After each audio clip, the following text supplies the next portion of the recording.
Hello, fantasy managers, and welcome back to another video from myself, Will, and fantasyfootballhub.co.uk. We're continuing our brand new contributor series where we're interviewing some of the Hub contributors and revealing their first draft FPL teams. And today I'm delighted to announce that we have last year's overall winner is joining Fantasy Football Hub, and he's going to be sharing his initial draft for viewers today. Welcome, Joshua. Thanks for having me. Well, yeah, congratulations on winning FPL last season. Yeah, I mean, just bizarre all round. I was never expecting to get anywhere close. My aim for last season was top 100k. So, to be sitting here talking to you now is just very bizarre indeed. Yeah, and I sort of followed you towards the end, and I think that you're a researcher at Oxford doing mathematics. Do you think that sort of helped you get the FPL crown? Yeah, so I didn't explicitly do any maths in the build up to it, but I think thinking mathematically tends to give you quite good kind of strategic thinking skills, and I think that's something that's really useful in FPL. Planning transfers with a view to what's happening in the future as opposed to just sort of knee-jerking players in. Yeah, no, it's always tough to avoid the knee-jerks. I think you've obviously done that very well last season. Before we get into the team reveal, if you enjoy watching this video, please do like, subscribe, and comment as well. Maybe Joshua can jump in the comment section. So jumping into your team then, and I should stress that, we touched on this before the video, that this is very, very much an initial draft. Your final draft, you're going to be reeling for Hub members, but it is probably going to look significantly different to this. First of all, between the sticks, you've gone for Ramsdale. That's a keeper that I started off. He was in my first draft. I've since switched to McCarthy for the 0.5 saving. Talk to me why I've gone for Ramsdale, though.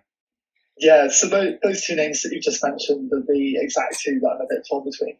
So I don't want to spend any more than 5. Ideally, I'd want to be at that 4.5 price point, I think. But I just can't convince myself that Ramsdale is going to score significantly worse than McCarthy is.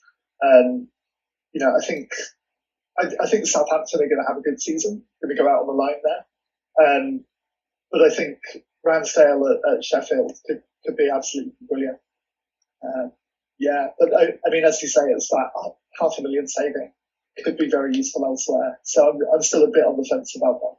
Yeah, and I completely agree, and I think Sheffield United they do have a better defence than Southampton, and both of them have got pretty good opening fixtures. So I think is Ramsdale worth the extra 0.5 over McCarthy potentially? But at the moment I'm leaning towards McCarthy, but I do really like that Ramsdale pick, and can certainly see why you've gone for him. Looking at the defence, then Trent Alexander-Arnold. A lot of people have gone for him. Is he pretty much a lock in your team? He's pretty much a lock in my team. I think unless I could really use that $500,000 somewhere else where I'd get Robbo in instead, I think it's going to be Trent. Yeah. Have you looked at the double up potentially? I have, and it's one of the things I'm really considering is downgrading someone in midfield to bring one of those 4.5 defenders up. And there's a few ways that I can do it, and I haven't pulled the trigger on it yet, but I'm really tempted to double up. Would that be a double up with Doherty then? You'd go for potentially a really premium back line? I think so, yeah. Interesting. I'd love to have Doherty in there. Yeah. I don't really want to sacrifice him for Robertson. Yeah. And Doherty, you think he's pretty much going to be a starter for Spurs, and Spurs have obviously got good fixtures, and he's probably going to be really attacking again? I think so. I mean, a lot of people are saying that maybe he won't be as attacking or won't get quite the same returns. I'm willing to take the risk, but I think he's class enough and a good enough team and good enough fixtures that could potentially be dynamite. Yeah, no, I as a Spurs fan, I'm hopeful that you're correct. Although, as a not necessarily a Mourinho fan, I'm still a little bit hesitant. But he's certainly someone that's high up in my thoughts as well. Carl Walker-Peters, a great 4.5 option, I should say. Talk to me a little bit about him and why he's in your team. Yeah, I think kind of ties in with the goalkeeper situation a bit. if I end up going for McCarthy, I won't have Walker Peters. I think I don't want to double up with the Southampton defence. But I think he's got great prospects. Could be a really good fantasy asset. Yeah, no, I agree. He's one that's been in a few of my drafts as well. Going on to Lamptey then, to be honest, I don't know a huge amount about him, so I'm interested to hear your thoughts on why you've plumped for him. Yeah, I think he's the biggest question mark in my defence. And there's a whole load of defenders at that 4.5 price point that are really attractive. Yeah, I think he's just the one that's sat in there at the moment. I think he's got the potential for some attacking threat, which is what I like from a defender.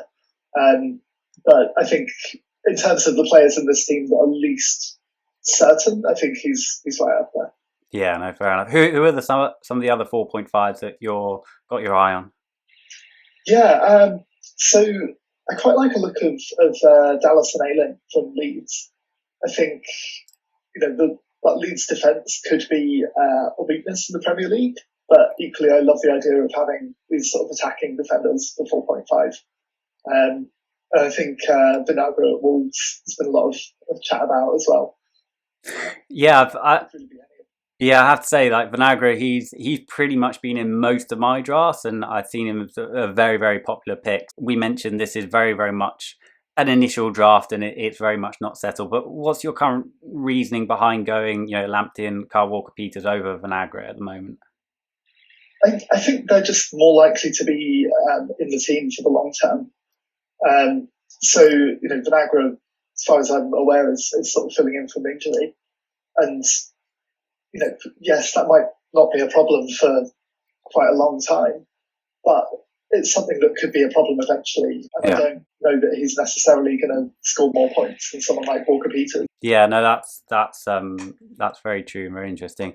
I guess it's maybe a good time to sort of touch on your FPL style as a manager. Are you someone who's pretty patient, or are you pretty hit averse? I mean, how many hits did you take last year in your title-winning campaign? I took 0 hits. 0 hits, wow. It's not that I think hits are intrinsically bad. It's obviously possible to take hits and profit from that. But for me, I think I'd rather put players in place for a longer period of time and kind of rely on their returns sort of averaging out over that period than trying to get a player in who's got a particularly brilliant fixture for 1 week. Yeah, no, that's interesting. I don't take a huge amount of hits, but I certainly use them. But it's hard to argue with someone who won the whole thing last year and didn't take a single hit. So that's fascinating. And I think that probably explains why you've gone, someone like Lamptey or someone like Kyle Walker-Peters over Vinagre, because it's sort of future-proofing your team in a way. You're not having to make a transfer, which, if you went for Vinagre, you potentially will, or almost certainly will, sort of it could be 5 weeks' time, it could be 10 weeks' time, but you're likely to have to make that transfer, and that could potentially lead to a hit if you need to make other moves as well. Exactly. But I think what I would say is, there's plenty of players up around that top 10 that did take lots of hits. So I don't think it's necessarily a case of that's the right way to play the game. But it's the way that I feel most comfortable with. Yeah, no, I think that's right. And I think there are lots of different ways you can play FPL and do well. I think the most important thing, though, is that you sort of stick to how you feel comfortable, and that obviously did very well for you last season. Moving on to your midfield, then you've gone for the big two there in Salah and Aubameyang. Popular picks, certainly. I think apart from one guy, everyone in our contributor team reveal, and those two have been in all of my drafts. Are those pretty much locks in your side? Yeah, I think like 99% of people I'm intending to make an Aubameyang to De Bruyne transfer very early on. Would that be game week 3? Potentially game week 3, yeah. I might jump the gun and do it game week 2 just because I am a bit worried about those price changes. Everybody in the world is making that transfer in game week 3. The price change is going to yo-yo. And that, although I'm not too worried about price changes, I sort of think at the start of the season, if I make that slightly too late and I lose, kind of Aubameyang drops by 0.1, KDB rises by 0.1, that's going to be a bit of a pain when I'm making other transfers. Are you somebody who likes to make transfers towards the end of the week, or would you occasionally make a transfer at the start? I definitely don't make transfers before all of the games have been played. And then a lot of the time, unless I really think that the players that I'm interested in are going to price change so that I'll be locked out of that, I tend to sit on it for a couple of days even and try to be thinking about if there's anything better that I could be doing. Yeah. No, interesting. And how much forward planning do you do? I know your background is obviously in sort of mathematic modelling, and obviously that involves projections and potentially some forward planning in there as well. So is that something that comes into your thinking quite a bit? Yeah, I think I definitely use that process of trying to explore all of the possibilities. There might be 2 or 3 players on my radar that I'd like to bring in, 2 or 3 players that I'd like to get rid of potentially. And within that gives you quite a few different combinations of what you could do. And I think making an early decision on that, it's very easy to then realise that, if I bought in that person instead, they'd have had a bad week this week, but then 3 or 4 weeks' time, they've got amazing fixtures. So I think there's definitely an element of that kind of strategic, logical, let's see what fits and what I think is going to be optimal. Yeah, no, that's very interesting. Before we move on to your 3 other midfield picks, which I think are fascinating as well, I'm going to give a cheeky plug for Fantasy Football Hub membership. We've obviously got our new app and all of our tools, but we will you will obviously be contributing to the hub, revealing your team for Game Week 1 for our members as well. What kind of other content will you be writing? Yeah, so I've actually give a little plug of my own. So I've just done a public lecture for the Mathematical Institute of Oxford, which is where I work. So that's going to be going live on Tuesday the 8th. Fantastic. And as part of that, I was really exploring what mathematical modelling, the types of questions that we can address in FPL using that. So it's something that's distinct from statistics, is distinct from machine learning. But it's really designed to kind of compare different hypotheses. So I had a great time doing that, and I really want to go into a lot more depth with that and make that analysis a lot more rigorous. That's the kind of thing that I'd like to be doing with you guys. Fascinating. No, absolutely fascinating. I can't wait to see that and read your insights. I think it's going to be a really unique angle. So definitely looking forward to that. If anyone does want to sign up and get access to Joshua's insights on all of our member resources, there, leave a link in the description and in the information card above. Moving on then to the rest of your midfield, you've got Armstrong and Barnes in there. Good combination. I like those 2 picks. I haven't seen them in a lot of teams though. Talk me through your reasoning behind them. Yeah, so those 2 are 2 of my kind of riskier picks, definitely. My logic here is again looking beyond Game Week 1. I've got those 3 midfield spots. So at the moment, Armstrong is kind of my 5th midfielder. But at the moment, I've got Greenwood sitting on my bench, who's obviously not playing in Game Week 1. So for me, the question is, okay, I've got to have someone at that lower price point, and I really like Armstrong at that price point. I don't know that I'll go with triple Southampton in the end, but for me, he's where my thinking is at the moment. With the other 2, then my question is: do I have 2 players around that 7.5 mark, or do I go for someone like Rashford and have someone like Soucek instead of Barnes? Yeah. And I'm really torn about that at the moment. I think Greenwood is either the best value player in the game or the worst value player in the game, depending on whether he's actually going to play or not. So at the moment, I'm thinking that potentially Greenwood and Barnes could be players at that price point who are able to have a phenomenal start and get lots of points in. Equally, they might completely flop. So I think Barnes in particular, I'm not going to be afraid to transfer out if he doesn't perform well in those first few games. But I'd love to have some better coverage. Yeah, Leicester have got obviously a really nice run of opening fixtures. It's just that midfield, there's so many good sort of Leicester midfield assets that for me it's a little bit sort of difficult to try and predict which of those are sort of going to fire. You kind of know one of them will, and I think Barnes is a great shout to do that, but it's a little bit tricky. Greenwood, I think, is an interesting shout. I think he's a fantastic player, and as you say, could be underpriced. His stats weren't great last season. Is stats something that you give a lot of? Obviously you've got a math background, but do you look at sort of shots volume? Do you look at expected data? Is that something that you take a lot of interest in? So not particularly. I think it's a very useful guide. If a player's got really bad expected performance and they're not performing well, that's probably a sign that you don't really want them. But equally, there are players where it just doesn't seem to predict their performance at all. And I think it's always very difficult to tell in a small number of samples just how powerful those stats are. And although we've got sort of 90 minutes per game, we've only got sort of, if you take every game as a data point in a Premier League season, you've still only got 38. So there's a lot of variance, and players can really perform differently to those stats. So there's something which I think is useful, but I don't tend to look at them in too much depth. Not sort of a gospel for you. So that's interesting. I thought that, given your background, it might play quite heavily. Do you watch a lot of football then? What's your typical sort of process for making FPL decisions? Yeah, so that is my guilty FPL secret, which is that I don't watch a lot of football at all. So actually, I don't think I watched any games in the Premier League last season until Christmas. Wow. Which, is obviously quite a long time. So my process for most of that period and that I kind of carried on through the rest of the season was really to look at what everybody else was saying as well.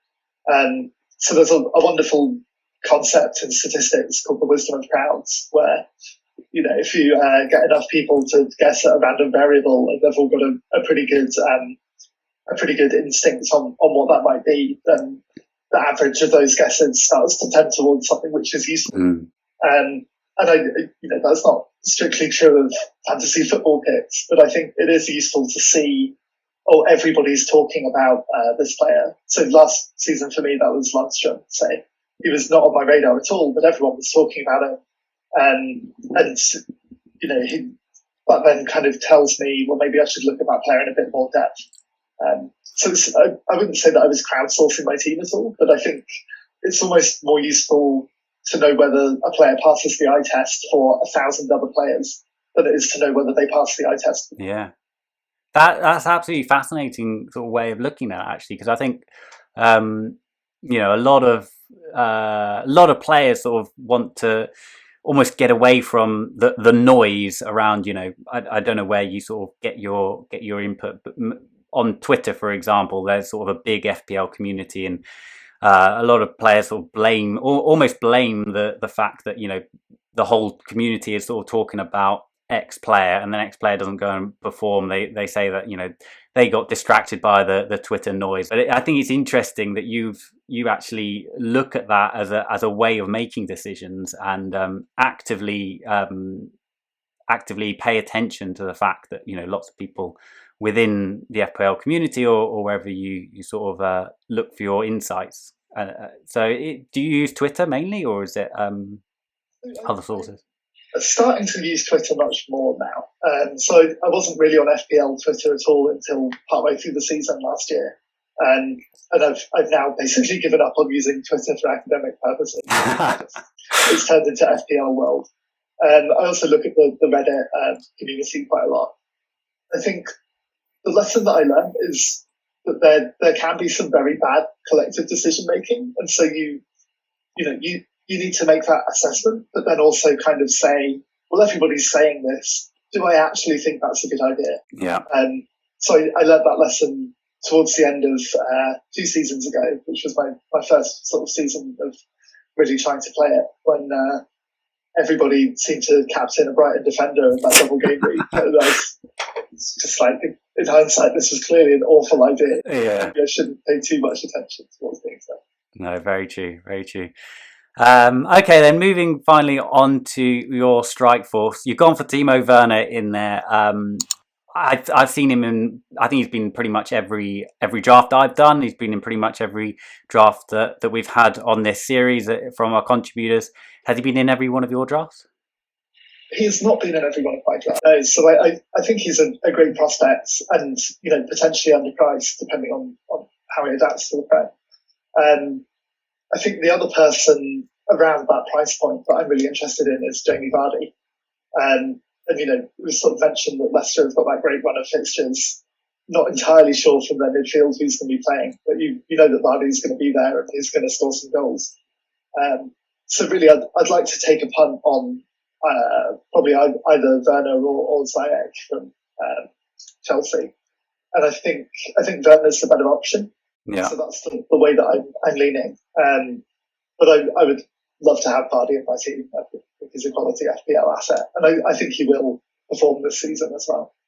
Yeah, and I think I do actually really like Vardy as a pick as well. It's so difficult sort of trying to squeeze your Salah, Aubameyang, Werner's and another sort of premium asset in there though. So I can totally understand why he's not in your current side. But yeah, I do think he's a great pick as well. Adams, talk to me a little bit about him. Why is he in your current draft? Yeah, so again, Adams is one of these slightly riskier picks, but it really comes about looking at those price points.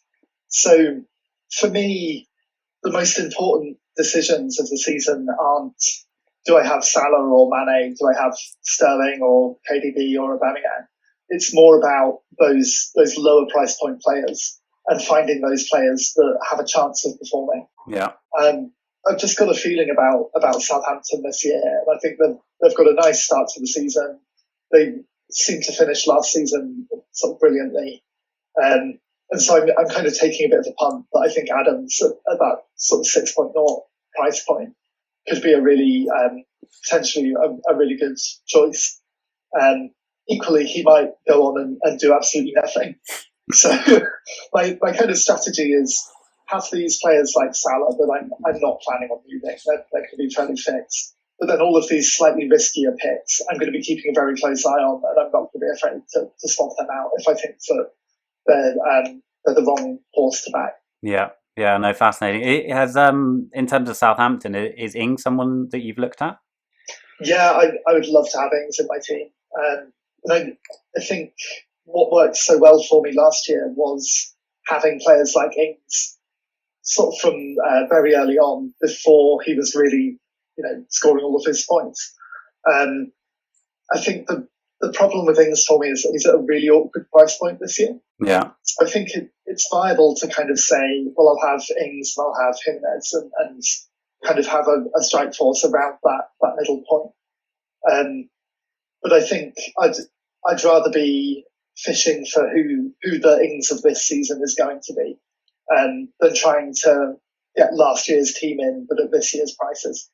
Yeah, no, interesting. I can totally understand that. You mentioned price points quite a few times there. Is that something that you give quite a bit of thought to in terms of structuring your team around? It is really. So I think price isn't everything, and obviously, as I've just been saying, I want to find those players that are underpriced. But I think it's a good guide to how many points you're generally going to be expecting from that position. So obviously we'd love to pack the team full of premiums, but I think this is something that's reflected in my midfield as well. I think having 3 top price players and then having to play a 4.5 midfielder, I think you get much better value from looking around that sort of 6, 7, 8 mark. And it means that your team is less flashy, but I think potentially more well balanced and more flexible as well, which is really important at this stage. Yeah, and I very much agree with that. And interesting to hear your thoughts on it as well. Just briefly to finish off, then touch on your bench. Gone for Nyland, Taylor, Greenwood, obviously, that we've touched on before, and Davis. So not obviously for your first game week. I think there's no starters there. Is that something you potentially a little bit concerned about? That is something I'm worried about. Yeah. So in previous drafts, I've had Dallas from Leeds in instead of Taylor. Yeah. And I think I would like to get Burnley defence in there. I was actually more annoyed that Burnley weren't playing in week 1 than I was at United and City. So I think Chris Wood is a great potential pick up front as well. Yeah. And then obviously getting into Burnley's defence, I think, is really important. So that's the main reason that Taylor's in there. As you say, it's a bit risky with that game week 1 and not quite knowing what's going to happen. I think I will be a bit annoyed with myself if I choose a starting 11 for game week 1 and then one of them isn't even in the team. I think that'd be a bit irritating, but it's entirely possible with the likes of Bath there. So yeah, it's a bit risky. Yeah, no, very true. But I got to say that's a very impressive team, and really interesting to get your thoughts. And thank you so much for coming on, and looking forward to reading your articles on Fantasy Football Hub and seeing your team reveal and stuff. But if the viewers want to find you on Twitter or wherever you hang out these days, where can they do that? Yeah, so Twitter is probably the best bet. So it's at Joshua A. Bull. It's an awkward A in the middle. It's not my own name. Fantastic. Well, I'll leave a link in the description for your Twitter handle as well. But thank you once again, Joshua. If you did enjoy this video, please do like, subscribe, comment, and all that good stuff. Bye for now.